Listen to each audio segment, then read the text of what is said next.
Vídeo explicativo. Neste vídeo você vai aprender um pouco, resumidamente, a história de Constantino e a respeito do Concílio de Nicéia. Em poucas palavras, as tropas de Constantino estavam estacionadas na ponte Milvio, próximo aos portões de Roma, onde se preparavam para depor o imperador romano Maxêncio. A vitória faria com que Constantino se tornasse efetivamente o único governante do império. Todavia, na noite anterior à batalha, Constantino teve um sonho, uma visão, que transformou sua vida e a história de toda a igreja.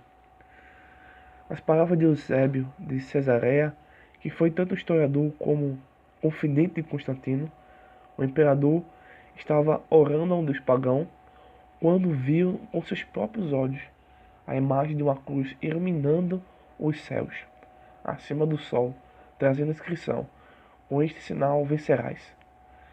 Então, o Cristo de Deus apareceu em sonhos com um sinal que ele havia visto no céu. Ordenou-lhe que reproduzisse o sinal, utilizando-o como proteção em todas as batalhas contra seus inimigos. Para encurtar a história, pois não sabemos exatamente onde termina os fatos, mas sabemos o que é fato, Constantino cruzou a ponte e ganhou a batalha, lutando sob a bandeira da cruz cristã. Posteriormente, promulgou o Edito de Milão, decretando que o cristão ou os cristãos não poderiam mais ser perseguidos. Após isso, embora fosse um político, assumiu a liderança em disputas doutrinárias que estavam perturbando a unidade do império. Eu convido a você a voltar a Niceia, a atual Iznik, Turquia, cerca de 200 quilômetros de Istambul, para descobrir o que aconteceu de fato naquele lugar há mais de 1700 anos. Abre aspas. Algo totalmente diferente, apresentado, ensinado no Código da Vinci, ou por as ideias de Dan Brown. Seja bem-vindo a esta descoberta. Convido você a voltar a Nicéia. Conselho de Nicéia. Conta-se que, se fosse você comprar um pão no mercado de Constantinopla, poderia lhe perguntar se você cria que o Filho de Deus foi gerado ou não. Já havia uma diversidade de perguntas e questionamentos a respeito dessa temática. E se perguntasse sobre a qualidade do pão, poderiam dizer que o pai é maior e o filho é menor. Contribuindo para essas controvérsias, surge um homem chamado Ário, que vinha ganhando uma quantidade considerável de seguidores ao ensinar que Cristo não era Deus em todos os seus atributos, mas um Deus criado inferior. Ele cria que Cristo era mais que um homem, mas menos que Deus, embora um grande orador e criando frases sonoras e de fácil fixação para sua doutrina, suas ideias se tornaram amplamente aceitas. Apesar de muitos bispos decretarem que essa posição teológica era a posição herética, o debate não tinha fim, tinha começo, mas fim não tinha. Na medida de resolver as discórdias e unificar o cristianismo, por estar se dividindo a respeito desse tema, Constantino convocou o primeiro concílio da cristandade em Nicéia. Na verdade, o imperador até pagou as disputas dos bispos que compareceram, ou seja, não só Ário, mas também surge Atanásio, defensor da deidade de Cristo. Aí sim surge o conflito de gladiadores a respeito desse tema. Eles dois é que são os proeminentes, as figuras principais desse acontecimento histórico. Quem é que vai ganhar? Quem é que está com a razão?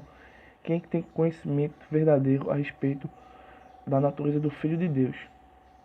Constantino não se importava com os pontos de vista teológicos entre os dois ou com qualquer um deles, ou que fossem mais sutis ou não. Logo, praticamente qualquer credo o teria deixado satisfeito com a condição de que unificasse seus súditos. Ele não estava preocupado com a verdade cristã, estava preocupado com a unificação do império. Como disse um historiador,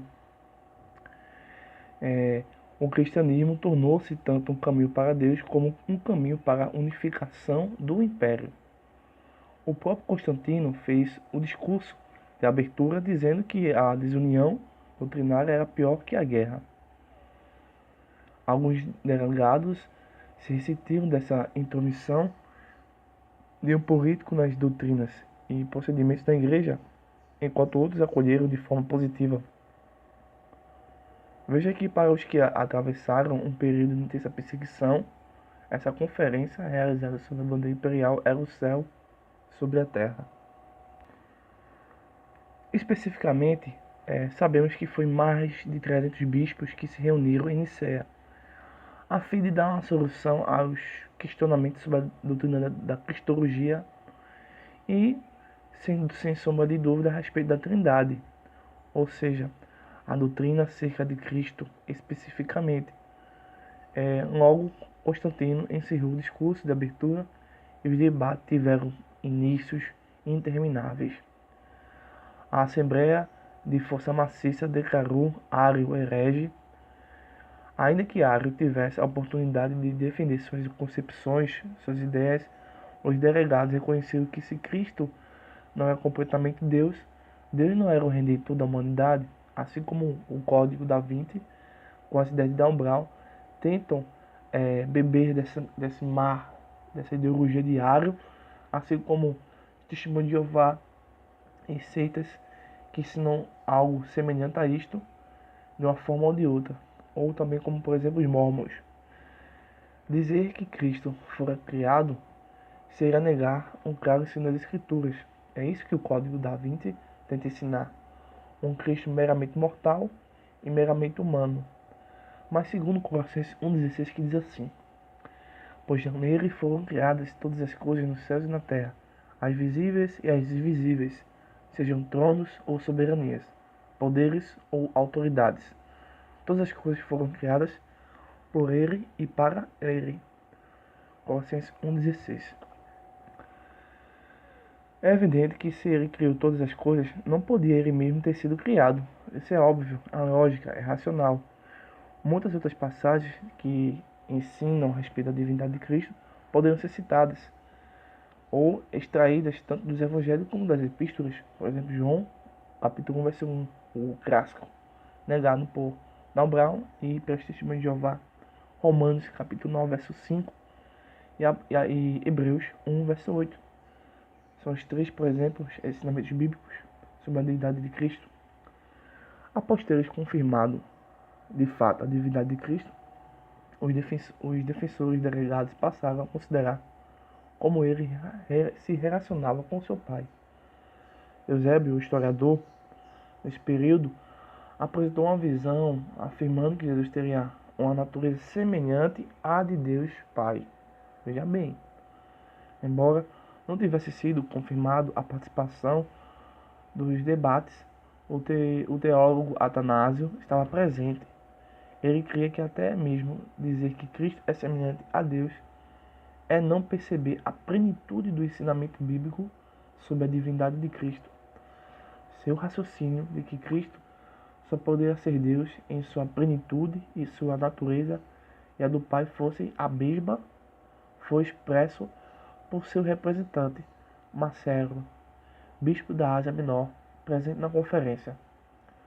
Portanto, Constantino, vendo que o debate seguia em conformidade com a posição de Atanásio, aceitou a sugestão de um bispo mais erudito e sugeriu que os delegados usassem a palavra grega bem diferente e complicadazinha chamada homousios.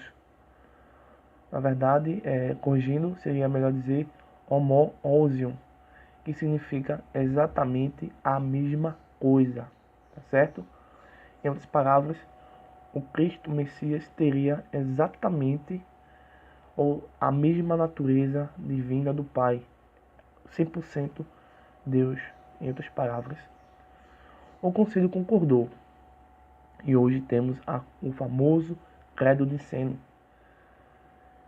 Posteriormente, o Concílio de Constantinopla vai ratificar e confirmar mais ainda essa questão. Veja só, qualquer pessoa que tenha citado o credo sabe que Jesus é descrito como luz de luz, verdadeiro Deus de verdadeiro Deus, gerado, não feito, consubstancial com o Pai, por quem todas as coisas foram feitas. Não há dúvidas alguma de que os delegados ratificaram a divindade de Cristo, num sentido mais amplo e aproximado dos ensinamentos bíblicos. E por que esse debate deveria nos interessar? Alguns críticos têm achado curioso que o Concílio de Nicéia tenha discutido tão insignificante questão. A diferença entre as palavras gregas para semelhante e mesmo se resume em uma única letra no original, a letra I ou iota. Alguns defendem que isso se assemelha aos teólogos que discutem minúcias, debatendo pequenos detalhes com quase nenhuma relação com o mundo real. Mas é importante porque o cristianismo se baseia em fatos. É preciso a gente verificar os fatos para que nossa fé seja verdadeira e que tenha conhecimento verdadeiro, válido.